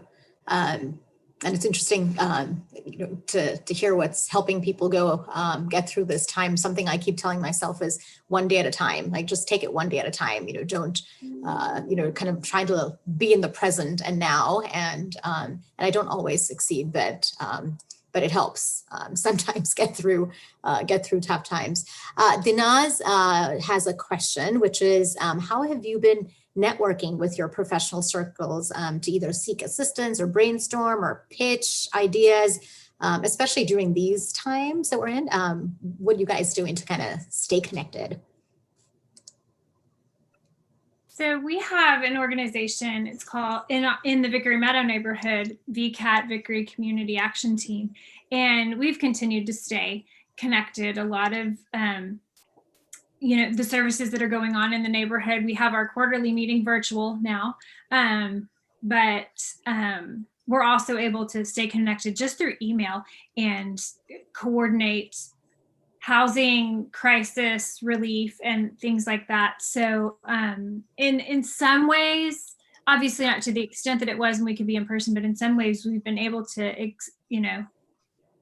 it's business as normal, but on an amplified version, because there's so many more relief efforts needed right now. But the things that we already have in place in the neighborhood, we've been able to continue to tap into. So that's been really great as a networking tool. I've gotten together with a couple of other funders on a regular basis, just on a small scale, but just to compare notes. And we talked a lot about self-care as well, but we also talk about what's happening with our teams, how long we plan to be remote. We've compared remote working policies. So it's really been helpful to have outside folks to, hear what we're considering and get their feedback and input. So it's helped to strengthen what we've had. So it's nice just to have those folks to be able to bounce things off of. And I don't know if we weren't in these times, if we would have had that chance. So while on one hand, the traditional way that I would network and seek out people for meetings has changed dramatically. On the other hand, there are a couple individuals and organizations that I've been able to actually strengthen my relationship with during this time, because we have some commonalities amongst our organizational structures and been able to help each other as we're just kind of trying to navigate this together.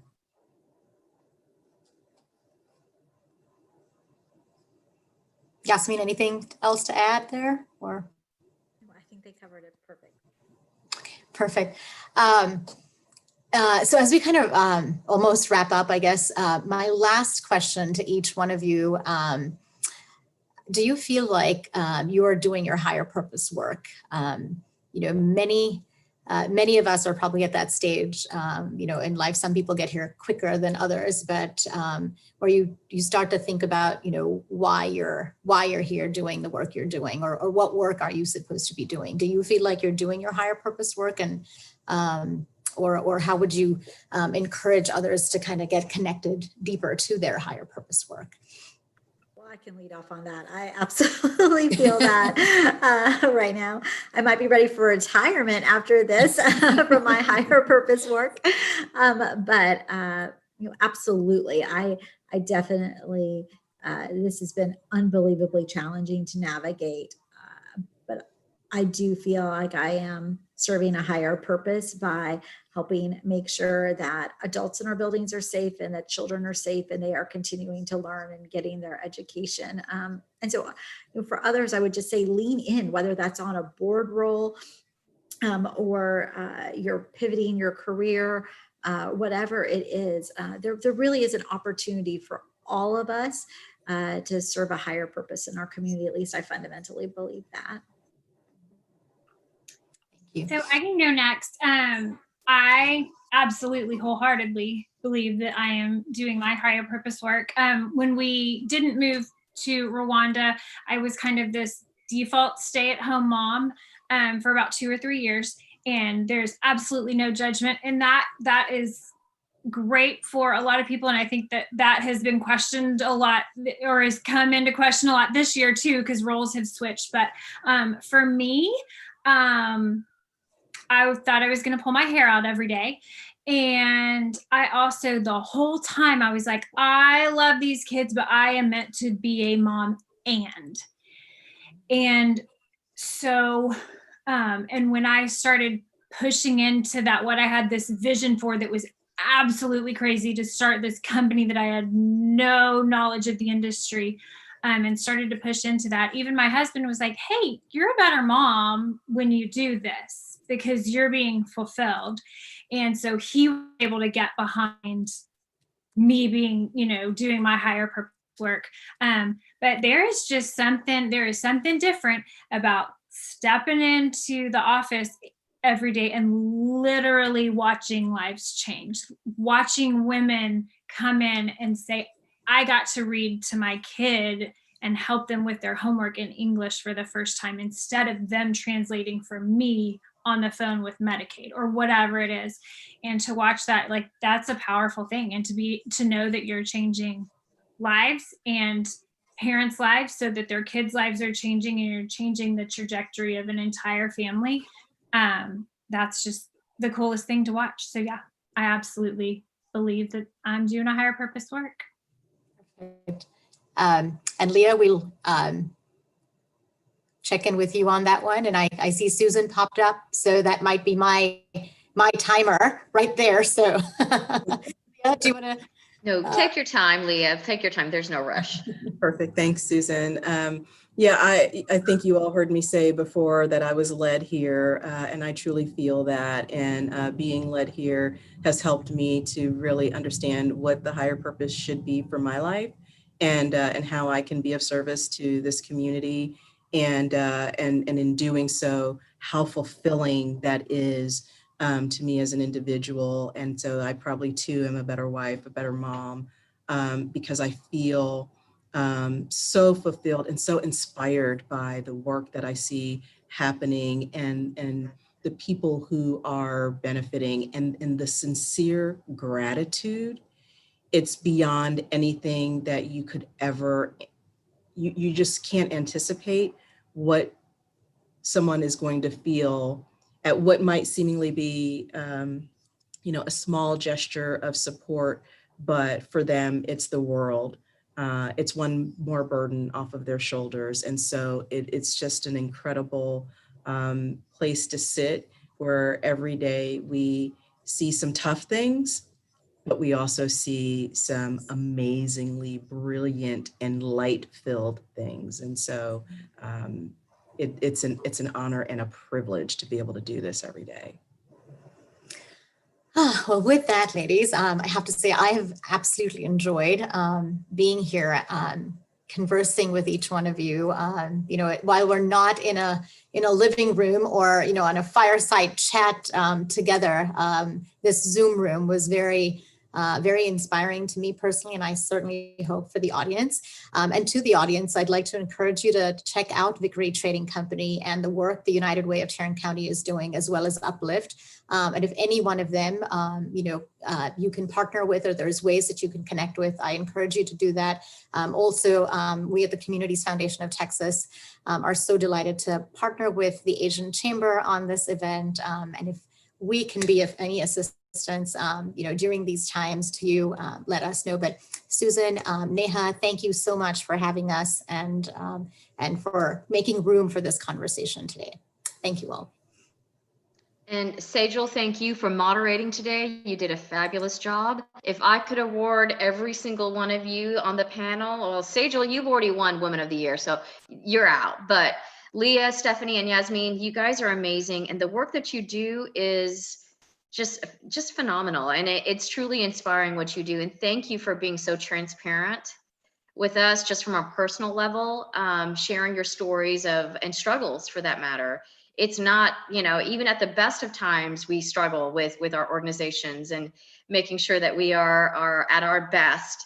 And, it's sometimes some of the struggle is that we don't want people to see our, the back end of, us not being confident in the way that we're trying to organize. We want to look like we've got it all. We've got all the answers, but, it's sometimes okay to say, you know what, I don't have the answer. And you guys are strong women, and y'all are succeeding in everything you do. And obviously your higher purpose is evident.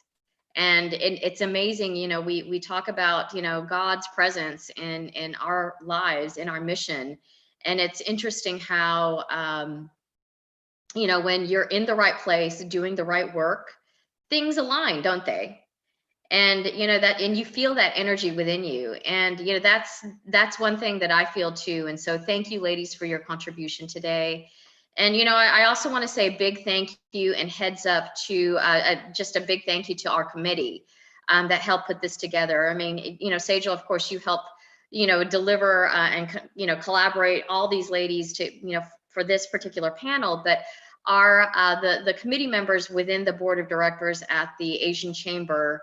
I'm going to quickly name them because they were so, they were critical to getting this executed the way that we had it done. It was such a smooth, wonderful experience. And I want to just thank our co-chairs, our future, actually our chair-elect for 2021, Amy Hoffland. She's co-chairing along with the Carolyn Kim, and other committee members are Gloria.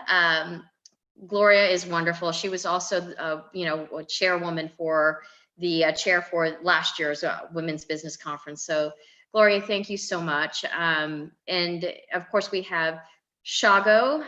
Shago's not here right now. Well, yeah, I think she might be on the call here too, but Shago, and who am I missing? Ann Badmus. I think Ann was not able to, I think she might've shown up for a little bit today.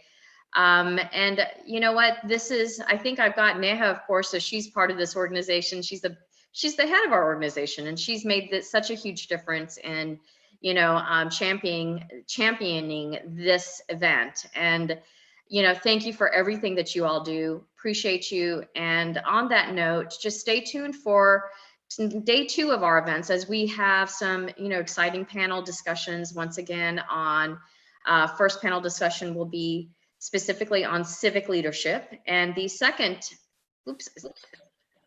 event will be on, oh, thank you, there we go, civic leadership. And so you get to see our panelists there, very high level people right there. And our second panel will be on STEAM, women in STEAM, and leadership there. So stay tuned for these.